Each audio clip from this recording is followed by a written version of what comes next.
Hi, I'm Steph, and I wanted to check in with a mid-year check-in. Thanks for joining me. This is Journaled by Steph, a YouTube channel all about bullet journaling. Thanks for watching.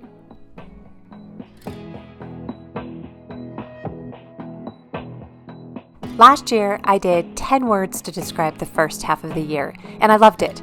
I think this is an excellent idea if you're short on time or if the idea of doing a formal check-in overwhelms you.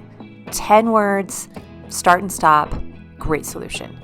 But this year, I wanted to invest a little more time reviewing the past 6 months and envisioning the future. To get set up, I divided my spread in half. The left side was for reflection and the right side was for vision.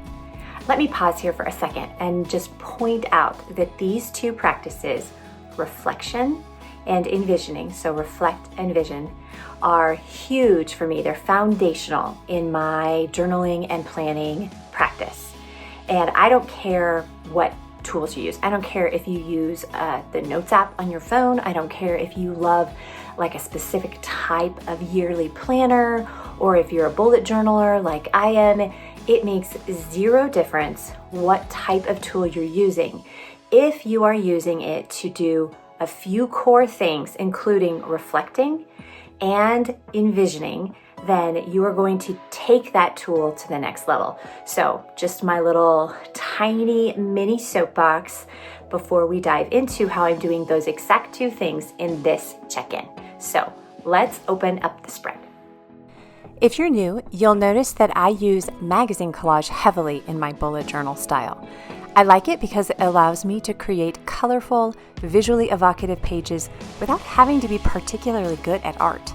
You'll also notice that I'm using a technique that I call peekaboo windows. I use washi tape to attach one side of the collage cutout to the page. This keeps the picture in place, but it gives me the ability to lift it up and write a ton of words underneath.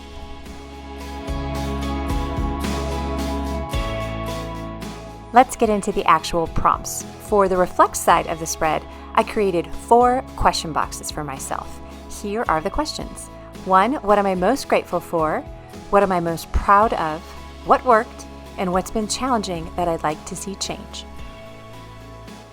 I won't actually read all of the different ways that I answered these different prompts, but I will give you a few highlights. So for a couple of things that I'm most grateful for, definitely the very top of my list is that we adopted our dog Tilly in the spring, and she's been such a joy. I'm also really thankful that I've had a pretty creatively inspiring year so far. I hope that continues. The things I'm really proud of, I have been working very hard on consistency in a few areas of my life, including health habits, and also showing up for the work that I do as a freelancer. Let's see, things that have worked. I have been using a few key tools to help me stay organized and focused, and they've really been helpful for me this year. Also, I've been getting up at 5 a.m. pretty much since January, and that extra time in the morning has been hugely helpful. What is something that I'd like to see change?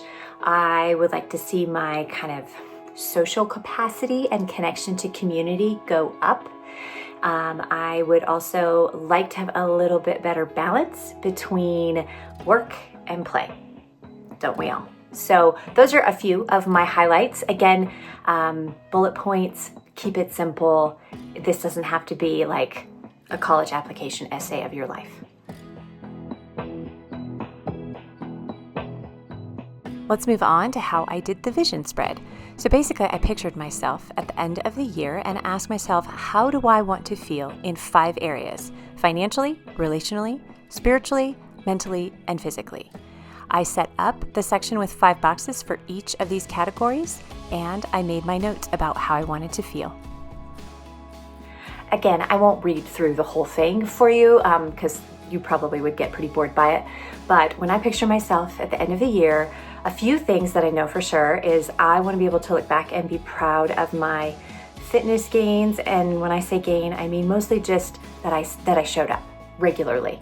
I want to be able to rest in the kind of glow of accomplishment because I have a few big creative goals that have been on my radar this year. And by the end of the year, I will either have accomplished them or not. So I'm envisioning myself accomplishing them. And I'm also hoping, again, that I will feel just a little bit more connection and stickiness in my community and in my relationships. So those are a few things that I envision.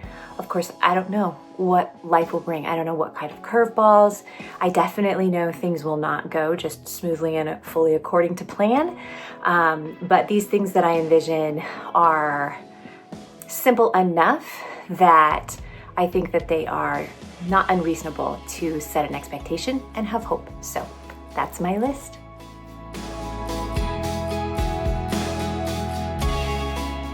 Last little piece of this spread is this super simple mini timeline of big moments through the year.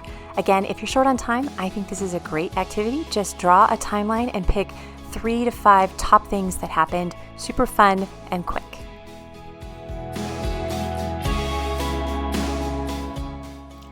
Well, we've come to the end of the mid-year check-in. Thank you so much for sticking around and walking through this process with me. Again, I cannot reiterate enough. It does not matter what tool you like. Like maybe the style that I do my bullet journaling is just not you. Totally fine.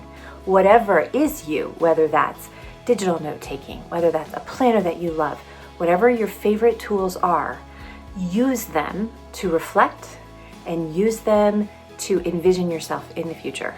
And you don't have to spend a whole morning, a whole day, a weekend retreat doing that. You can spend a little bit of time. So again, it's the beginning of July. Maybe you're watching this in July.